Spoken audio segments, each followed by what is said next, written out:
Focus reality and agro farming వారు premium farm land projects మన పొలం ఫేజ్ 1, 2 మరియు 3 కంప్లీట్ చేసుకొని మన పొలం phase 4 Wasar village at Narayana Khed లో ఆగస్టు 15 ఇండిపెండెన్స్ డే రోజు గ్రాండ్ లాంచ్ చేయడం జరుగుతోంది. లాంచింగ్ మరియు ఇండిపెండెన్స్ డే సందర్భంగా 5 గుంటాస్ ల్యాండ్ అవుట్ రేట్ లో బుక్ చేసుకున్న వారికి 1,50,000 రూపాయల డిస్కౌంట్ తో పాటు 2 గ్రాముల గోల్డ్ ఫ్రీగా ఇస్తున్నారు. పూర్తి వివరాలకు సంప్రదించండి. బేసికలీ ఫస్ట్ ఆఫ్ ఆల్ మనకు అక్టోబర్ బిగినింగ్ లోనే మనకి సూర్యగ్రహణం జరుగుతుంది. అమావాస్య రోజు సూర్యగ్రహణం అన్నమాట. ఇది కొద్దిగా రేర్ ఈవెంట్ అని చెప్పుకోవచ్చు. అంటే ఫ్రీక్వెంట్ గా జరిగే కాస్మిక్ ఈవెంట్ కాదు. ఓకే. సో సర్వపిత్రి మహాలయ అమావాస్య రోజు సూర్యగ్రహణం జరగడం అనేది చాలా పాజిటివ్ ఆస్పెక్ట్ ఇక్కడ కన్సిడర్ చేసుకోవచ్చు. అంటే మన పితృదేవతలకి తర్పణాలు చేయడానికి మనకి చాలా ఆస్పిషియస్ లాగా చెప్పుకోవచ్చు అనమాట. ప్రసిద్ధి ఉన్న వాళ్ళు దాన్ని ఇంకా కొద్దిగా ఎన్హాన్స్ చేసుకోవడానికి యూజ్ అయ్యే ఆస్పిషియస్ మనం చెప్పుకోవచ్చు, ఎస్పెషలీ ఆ ఆస్పెక్ట్ లో మనకి. అదర్వైజ్ మనకి రవి మనకి 16th కి తులా రాశిలోకి ఎంటర్ అవుతారు. అంటే అక్కడ మనకి రవి నీచబడతారు అనమాట.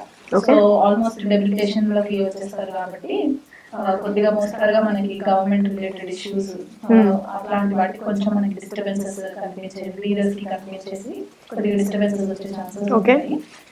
కుజుడు మాత్రం మనకి 20th అక్టోబర్ అంటే 20వ అక్టోబర్ రోజున మనకి కుజుడు నీచబడతారు, కర్కాటక రాశిలోకి ఎంటర్ అవుతారు. సో ఈ ఇయర్ స్పెషాలిటీ ఏంటి అంటే కుజుడు ఆల్మోస్ట్ ఒక 6 నెలలు స్తంభించి వక్రగతి పొంది మళ్ళీ బ్యాక్ అండ్ ఫోర్త్ జరిగే ట్రాన్సిట్స్ ఉంటాయి అన్నమాట. కర్కాటక రాశి నుంచి మిథునంలోకి, మళ్ళీ మిథునం నుంచి కర్కాటక రాశిలోకి, ఇలా కొద్దిగా ఫ్లక్చుయేషన్స్ మనకి ఉంటుంది. సో ఈ ఇయర్ కి మనం ఇయర్ ఎండింగ్ కి చూసుకుంటే అక్టోబరే కాకుండా చూసుకుంటే మేజర్ మనకి ఇంపాక్ట్ వచ్చేది కుజుడు స్తంభన అనమాట. అండ్ కుజుడు నీచబడడం, స్తంభించి నీచబడడం, స్టేషనరీలోకి వెళ్ళి. దెన్ ఇంకొక ట్రాన్సిట్ ఏంటంటే మనకి గురుడు వక్రి అవుతున్నారు అక్టోబర్ 9th. ఓకే. సో ఇది మేజర్ ట్రాన్సిట్స్ అన్నమాట. మనకి అక్టోబర్ 9th గురువు వక్రి అయినప్పుడు ఆయన దాదాపుగా మనకి ఫిబ్రవరి వరకు కూడా వక్రి గతిలోనే ఉంటారు. సో మిడ్ ఫిబ్రవరి ఆ టైంకి స్టేషనరీ అయి డైరెక్షన్ స్ట్రెంత్ మళ్ళీ వచ్చేస్తుంది. శని మాత్రం మనకి నవంబర్ లో డైరెక్ట్ అవుతారు. సో అక్టోబర్ లో మెయిన్ ట్రాన్సిట్స్ ఏమున్నాయంటే ఇది ఆల్రెడీ రాహుకేతు మనకి మీనరాశి అండ్ కన్యా రాశిలో ట్రాన్సిట్స్ జరుగుతున్నారు. అండ్ ఆల్రెడీ శని మనకి వక్రి అయ్యి మనకి కుంభరాశిలో ట్రాన్సిట్ అవుతున్నారు. కాబట్టి మన మెయిన్ ఫోకస్ అంతా కూడా ఈ పర్టికులర్ అక్టోబర్ కి ఏం చూసుకోవాలంటే రవి ఒకటి, కుజుడు ఒకటి అండ్ గురు వక్రి, ఈ 3 గ్రహాలు కూడా అగ్నితత్వ గ్రహాలు కాబట్టి కొద్దిగా మెయిన్ ప్లానెట్స్ రవి అండ్ కుజుడు 2 కూడా నీచ అవస్థలో ఉండడము ఒక బిగ్గెస్ట్ డిసడ్వాంటేజ్ అన్నమాట. ఇది మనకి గ్లోబల్ గా చాలా మట్టుకు ఇంపాక్ట్ చూపించే రిజల్ట్స్ ఉంటాయి. ఇన్ టర్మ్స్ ఆఫ్ మనకి ఏదైనా సడన్ వార్ ఎక్స్ప్లోజన్స్ అవ్వడము, లేకపోతే గవర్నమెంట్ లో రీస్ట్రక్చరింగ్స్ అవ్వడము, ప్రాపర్ స్టెబిలిటీ ఉండకపోవడము, ఇంపల్సివ్ డిసిషన్స్ తీసుకోవడము, ఇట్లాంటివి జరిగే ఛాన్సెస్ మనకి చాలా మట్టుకు కనిపిస్తాయి అన్నమాట ఈ అక్టోబర్ నెలలో. ఇది దాదాపు అన్ని రాశుల వాళ్ళకి ఎఫెక్ట్ అయ్యేది. ఈ రాశికి బాగుందా ఆ రాశికి బాగాలేదా అన్నట్టు కాకుండా మేజర్ గా అందరికి సమానంగా ఎఫెక్ట్ అయ్యే సిచ్యువేషన్స్. దాంట్లో మనకి సూర్యగ్రహణం ఎఫెక్ట్స్ కూడా ఉంటాయి కాబట్టి దాన్ని కూడా మనము కన్సిడరేషన్ లోకి తీసుకోవాలి. మకర రాశి వాళ్ళకి కుజుడు నీచ ట్రాన్సిట్ వీళ్ళకి ఎక్కడ జరుగుతుందంటే చతుర్థాధిపతి అంటే లాభాధిపతి 7వ స్థానంలో. అంటే వీళ్ళకి స్పౌస్ నుంచి ఏదైనా లాభాలు వచ్చేది ఉంటే గనక అది కొద్దిపాటిగా డిస్టర్బెన్సెస్ రావడము, ఆగిపోవడము, లేదా బిజినెస్ పార్ట్నర్స్ లో కూడా కొద్దిపాటిగా ఇష్యూస్ రావడము, బిజినెస్ పార్ట్నర్షిప్ లో క్లాషెస్ రావడము, కొద్దిగా మోసపోవడము, ఇట్లాంటివి జరిగే ఛాన్సెస్ ఉంటాయి. ఇమోషనల్ గా డెసిషన్స్ తీసుకొని బిజినెస్ లో ఇన్వెస్ట్మెంట్స్ చేయడం కూడా మనకి కనిపిస్తుంది మకర రాశి వాళ్ళకి. ఒకవేళ బిజినెస్ ఉంటే కనుక ఆపోజిషన్ లో ఎవరైనా ఉన్న వాళ్ళతో కూడా కొద్దిపాటిగా ఇమోషనల్ ఇంపల్సివ్ డిస్కషన్స్ జరిగే ఛాన్సెస్ ఉంటాయి. భూమికి సంబంధించి స్థిరాస్తులకి సంబంధించి కొద్దిపాటిగా ఇష్యూస్ కనిపిస్తుంది మకర రాశి వాళ్ళకి. కొనడం అమ్మడం విషయంలో కూడా చాలా కేర్ఫుల్ గా ఉండాలి. అంటే డీలింగ్స్ చేసుకునేటప్పుడు ఒక ప్రైస్ ఉంటుంది, తర్వాత ఇంకొక ప్రైస్ వచ్చేస్తుంది. కాబట్టి అది కొద్దిగా ఆలోచించి వ్యవహరించి అవసరమైతే తప్ప ఆ స్టెప్ తీసుకోకుండా అమ్మడానికి కొనుక్కోవడానికి స్టెప్ తీసుకోకండి. హెల్త్ రిలేటెడ్ ఇష్యూస్ లో కూడా కొద్దిపాటిగా డిస్టర్బెన్సెస్ ఉన్నాయి. అంటే ఆరోగ్యం సడన్ గా నల్లత పెట్టడము. అండ్ అష్టమ స్థానంలో అష్టమాధిపతి రవి దశమంలో ఉండడం వల్ల ఏమవుతుందంటే వీళ్ళకి ఆఫీస్ లో చాలా ప్రాబ్లమ్స్ అయిపోతాయి అన్నమాట. వీళ్ళకి కూడా మైక్రో మేనేజ్మెంట్ జరిగే ఛాన్సెస్ ఉంటాయి. చాలా క్రిటికల్ సిచ్యువేషన్స్ లో ఫేస్ చేసే సిచ్యువేషన్స్ ఉంటాయి. అంటే వర్క్ లైఫ్ బ్యాలెన్స్ ఉండకుండా అయిపోతుంది అనమాట. పర్సనల్ ఇష్యూస్, వైఫ్ వల్ల హస్బెండ్ వల్ల ప్రాబ్లమ్స్ రావడము, లేదా అవి కోర్టు కేసెస్ వరకు వెళ్ళడము, దానిపైన ఫోకస్ పెట్టినప్పుడు ఇక్కడ వర్క్ ఎన్వైరన్మెంట్ లో వీళ్ళకి కొద్దిపాటిగా డిస్టర్బెన్సెస్ రావడము, ఈ వర్క్ లైఫ్ బ్యాలెన్స్ లేకుండా ఉండడం వల్ల మకర రాశి వాళ్ళు ఈ అక్టోబర్ నెల కొద్దిగా సిచ్యువేషన్స్ డిఫికల్ట్ గా ఉన్నాయి. కాబట్టి ఏదైనా మేజర్ డెసిషన్స్ తీసుకునేటప్పుడు ఈ ఒక్క నెల రోజులు ఆగి డెసిషన్స్ తీసుకుంటే బెటర్ రిజల్ట్స్ ఉంటాయి అన్నమాట.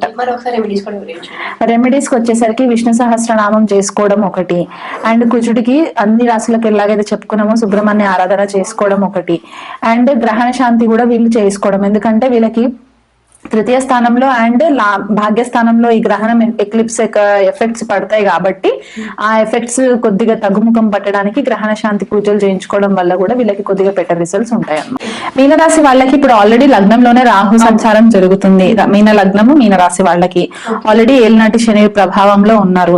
సప్తమంలో కేతు ట్రాన్సిట్, అండ్ మనకి కుజుడిని చూసుకుంటే ద్వితీయాధిపతి అండ్ భాగ్యాధిపతి కుజుడు పంచమంలో నీచబడము.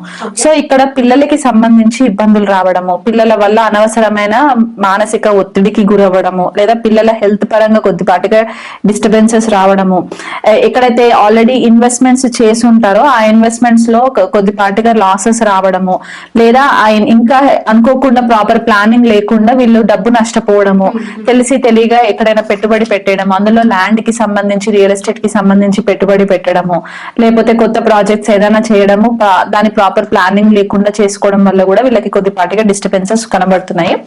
అనవసరమైన మాయాలోకంలో ఉండడము, ఎందుకంటే ఇక్కడ మీనరాశి వాళ్ళకి ఆల్రెడీ రాహు సంచారం జరుగుతుంది కాబట్టి వీళ్ళు ఊహించేది ఒకటి, దాని అంచనా ఇంకొక రాగా ఉంటుందన్నమాట. సో దాని వల్ల కూడా వీళ్ళు కొద్దిపాటిగా వీళ్ళ క్యాలిక్యులేషన్స్ మిస్లీడ్ చేస్తాయి అనమాట. వీళ్ళ డెసిషన్స్ ని ప్రాపర్ డెసిషన్ మేకింగ్ స్కిల్స్ కూడా వీళ్ళకు ఉండవు ఈ పర్టికులర్ మంత్ లో. అండ్ తండ్రితోటి కూడా కొద్దిపాటిగా హెల్త్ ఇష్యూస్, తండ్రికి హెల్త్ ఇష్యూస్ రావడము, లేదా తండ్రితోటి కొద్దిగా వాగ్వివాదాలకి లోన్ అవ్వడము మనకి క్లియర్ గా కనబడుతుంది. అంటే వీళ్ళు ఒకటి చెప్తే ఫాదర్ ఇంకొకలాగా అర్థం చేసుకొని డిసగ్రిమెంట్స్ జరగడము, లేకపోతే డ్యూయల్ పార్ట్నర్షిప్ ఫాదర్ తోటి ఏదైనా చేస్తున్నారంటే అక్కడ కూడా కొద్దిపాటిగా డిసగ్రిమెంట్స్ రావడము, ఇవన్నీ మనకి క్లియర్ గా కనబడుతున్నాయి. సిబ్లింగ్స్ తోటి కూడా అంటే అక్క చెల్లెళ్ళు అన్న తమ్ములతో కూడా కొద్దిపాటిగా కమ్యూనికేషన్ లో ఇబ్బందులు రావడం కనబడుతుంది మనకి. ఎందుకంటే ఇక్కడ పంచమ ద్వితీయాధిపతి అండ్ భాగ్యాధిపతి కాబట్టి మనకి పంచమ స్థానంలో ట్రాన్సిట్ జరుగుతుంది, అదొకటి. అండ్ మనకి ఈ మెయిన్ ఎఫెక్ట్ మనకి సోలార్ ఎక్లిప్స్, సూర్యగ్రహణం యొక్క ఎక్లిప్స్ మనకి మీనరాశి వాళ్ళ పైన ఎక్కువ ఉంటుంది ఈసారి. ఎందుకంటే అదే రాశిలో మనకి సూర్యగ్రహణం జరుగుతుంది, అందులో మహాలయ అమావాస్య కూడా ఉంది కాబట్టి మీనరాశి వాళ్ళకి చాలా ఎఫెక్ట్ పడుతుంది అనమాట.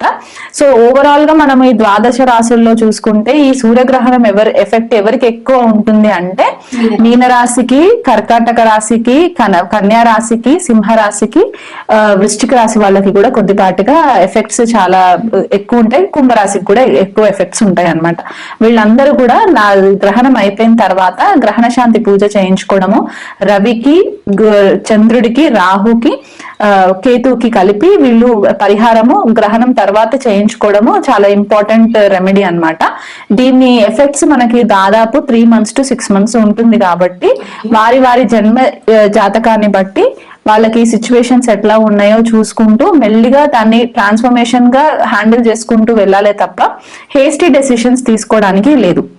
ఓవరాల్ గా ద్వాదశ రాశుల వాళ్ళకి చెప్పేది ఏంటంటే కుజుడి యొక్క ట్రాన్సిట్ నీచావస్థలో ఉండడము, అది చాలా కాలం వరకు ఒక 6 to 8 months వరకు మనకి ట్రాన్సిట్ ఉంటుంది కాబట్టి వీలైనంత మట్టుకు ఎంత శాంతంగా ఉండి డెసిషన్స్ తీసుకుంటే అంత మేలు జరుగుతుంది. లేకపోతే చాలా మట్టుకు రిలేషన్షిప్స్ లో ఇంపల్సివ్ డెసిషన్స్, రెక్లెస్ కాన్వర్సేషన్స్ వల్ల వీళ్ళకి రిలేషన్షిప్స్ లో చాలా ప్రాబ్లమ్స్ వస్తాయి అన్నమాట.